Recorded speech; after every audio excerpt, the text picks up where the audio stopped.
Hola, muy buenas tardes, profesor. El día de hoy mi grupo y yo expondremos nuestro proyecto final, con la finalidad de dar a conocer lo aprendido en el tema de las celdas galvánicas. Los integrantes somos Pablo David Humbo Vilela, Jamie Dayana Cruz Juárez, Jordan Anderson Añasco Chiroque, Emerson Dair García Ordinola, Carlos Ronaldo Chuyes Vinces, Ana Fernanda Fernández Reto, Abigail Zulem Saavedra Aguilar y Ruth Mayela Farfán Rivas. Los objetivos son los siguientes: establecer en las celdas galvánicas el ánodo y el cátodo, conocer los distintos tipos de electrodos, calcular la diferencia de potencial de una celda voltaica, ilustrar las reacciones de oxidación y reducción, saber escribir las ecuaciones de las reacciones que se producen a nivel de cada electrodo y comprender el papel de puentes salinos. Las celdas galvánicas son llamadas así en honor a Luigi Galvani y Alexandro Volta. ¿Pero qué fue eso tan importante que estos dos personajes hicieron? Pues para finales del siglo XVIII ya se conocían numerosos aspectos acerca de la electricidad y la corriente eléctrica, pero también faltaban bastantes cosas por descubrir. En ese periodo, Luigi Galvani, gracias a su esposa, descubrió que cuando uno tocaba a un animal muerto, específicamente las piernas de una rana muerta, con pinzas de cobre y de zinc, se generaba una corriente y la pierna lograba friccionarse por sí misma. Esto produjo una teoría la cual decía de que había una electricidad dentro de los animales y que esta electricidad venía de su cerebro, permitiéndole controlar sus músculos. Sin embargo, también le dio a Galvani a pensar que si queríamos utilizar esa electricidad necesitábamos dos metales diferentes y un animal. Incluso a esta corriente que venía de los animales, él la llamó electricidad animal. Este suceso hizo que mucha gente quisiera seguir investigando, pero unos años después, Alexandro Volta vino a demostrar que esto no era así. Esto lo hizo a través de su muy conocida pila de Volta, que es un dispositivo en el que tomamos discos de cobre y de zinc. Los ponemos unos sobre el otro con un paño húmedo, con agua salada en la mitad y los cables en cada extremo de los discos. Esto genera una corriente eléctrica que no necesita ningún animal para ser producida. En ese momento, pues, se revolucionó este campo de la producción de electricidad y Alexandro Volta lo que ahora pensó es que lo que necesitaba era el contacto entre dos metales distintos para producir corriente. La gente empezó a desarrollar sus propias pilas y poco a poco empezó a suscitarse un dilema, pues no se sabía si realmente solo era necesario el contacto de los metales o si en medio había algo más químico. Y es que cuando la gente desarrollaba sus propias pilas, notaba que era importante lo que ponía en medio de los dos metales que estaban haciendo contacto. Unos años más tarde, ya en 1830, Faraday demostró que efectivamente era así. En una batería, cuando tenemos una cantidad de corriente, es porque existe una cantidad de una sustancia o metal que se está transformando en otra sustancia. Y a partir de ese momento quedó establecido que existe una relación directa entre reacciones químicas y la corriente obtenida en una batería. Luego de muchísimos avances y casi 200 años de investigación, hemos llegado a las pilas que todos conocemos, pero la idea es poder analizar qué está pasando dentro de estas pilas. Y por eso, en los años 70 se creó el modelo de las celdas galvánicas. Esto nos permite analizar qué está pasando dentro de una pila a nivel químico. Es un modelo que es netamente didáctico. Se creó únicamente para enseñar. A continuación, le doy el pase a mi compañera Abigail, quien nos dirá de forma muy resumida qué es una celda galvánica. Las pilas o celdas galvánicas son dispositivos experimentales que producen corriente eléctrica continua a partir de reacciones redox espontáneas. En otras palabras, consiste en el estudio de la conversión de la energía química a la energía eléctrica. Reacciones redox en una celda galvánica. Para entender cómo funciona este método de celda galvánica, lo primero que se necesita es una reacción química. Específicamente necesitamos una reacción redox, porque en esta reacción hay intercambio de electrones entre las especies que están participando. Y son esos electrones los que vamos a tomar para obtener energía eléctrica y hacer funcionar cualquier dispositivo. Conceptos. Ánodo. es el metal más activo. El ánodo es el electrodo en el que se lleva a cabo la oxidación. Este conduce a los electrones que son liberados en la reacción de oxidación hacia los conductores metálicos. Estos conductores eléctricos conducen a los electrones hasta el cátodo. Cátodo es el metal más inactivo, como por ejemplo el cobre. El cátodo es el electrodo donde se lleva a cabo la reducción. Puente salino.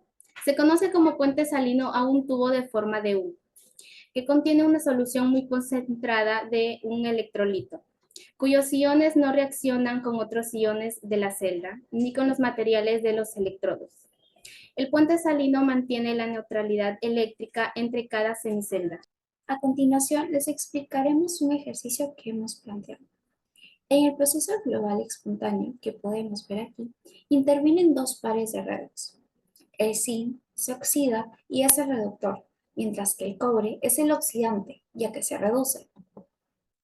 Esta reacción redox puede realizarse en una celda galvánica, que consiste en dos pasos de reacción, uno de los cuales contiene una disolución acuosa de cobre más 2 y una barra metálica de cobre, y el otro una disolución de zinc y una barra metálica de zinc.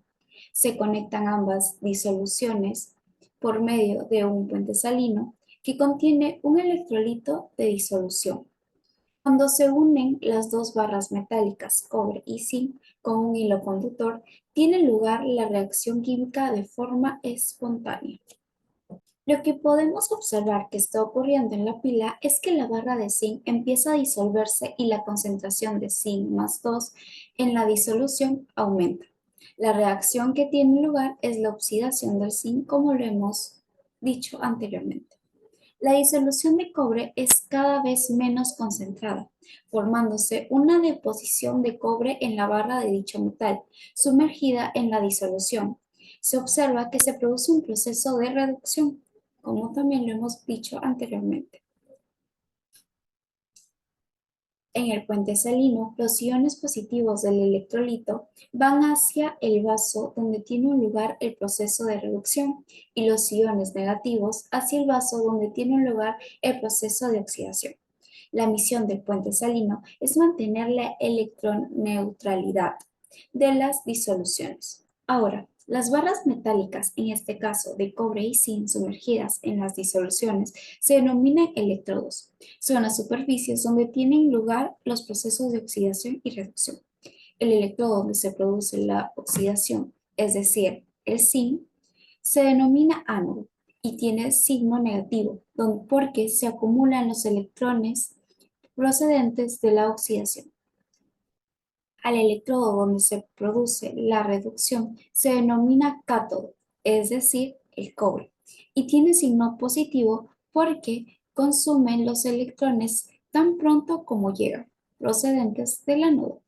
Al conjunto del electrodo sumergido en su disolución se le denomina semicelda. Por el circuito eléctrico fluyen los electrones del ánodo a cátodo.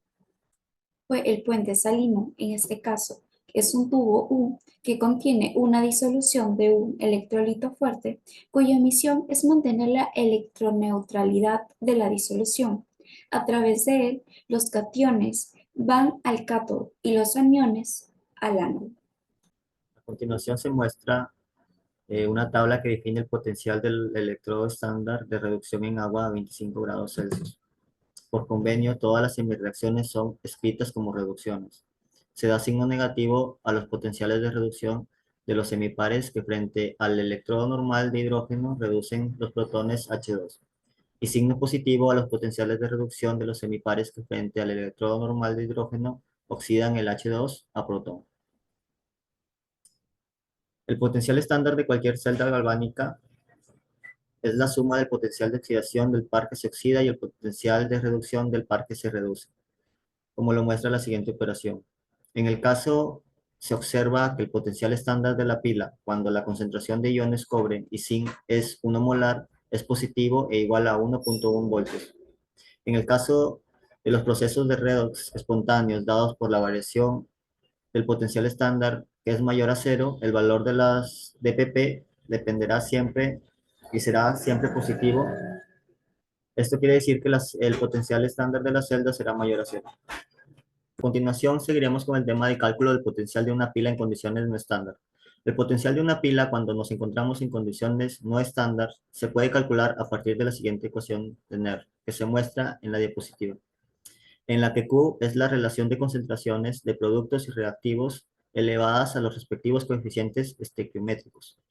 Vemos un ejemplo en donde vamos a aplicar esta ecuación a la reacción redox anterior, considerando que las concentraciones de iones cobre más 2 en disolución es 0.2 molar y las concentraciones de zinc más 2 es 0.01 molar.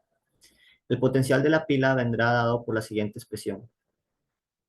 Vamos a realizar nuestro experimento. Para esta celda galvánica vamos a invertir dentro de los dos vasos vinagre lo suficiente para cubrir el cobre como el clavo de hierro.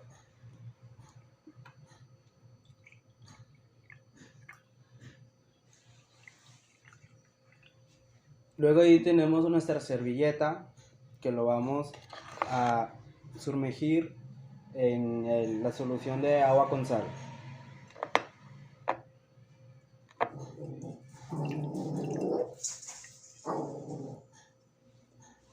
Y lo sumergimos de nuevo a la solución anterior. Ahí mi compañera continuará con el experimento. A continuación vamos a introducir el alambre de cobre y el clavo de hierro.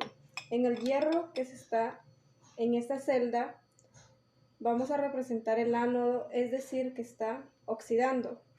Y en el cobre que está en esta celda representamos el cátodo que se está reduciendo. Vamos a calcular a través del voltímetro. El potencial que se muestra en la celda es 0.78. Las conclusiones de este proyecto son las siguientes. Si llegamos a establecer el ánodo y el cátodo en las celdas galvánicas, también conocimos los distintos tipos de electrodos. Si llegamos a calcular la diferencia de potencial de una celda galvánica, como también llegamos a ilustrar las reacciones de oxidación y reducción. Logramos también el saber escribir las ecuaciones de las reacciones que se producen a nivel de cada electrodo. Y por último, y no menos importante, comprendimos a la perfección el papel del puente salino. Gracias.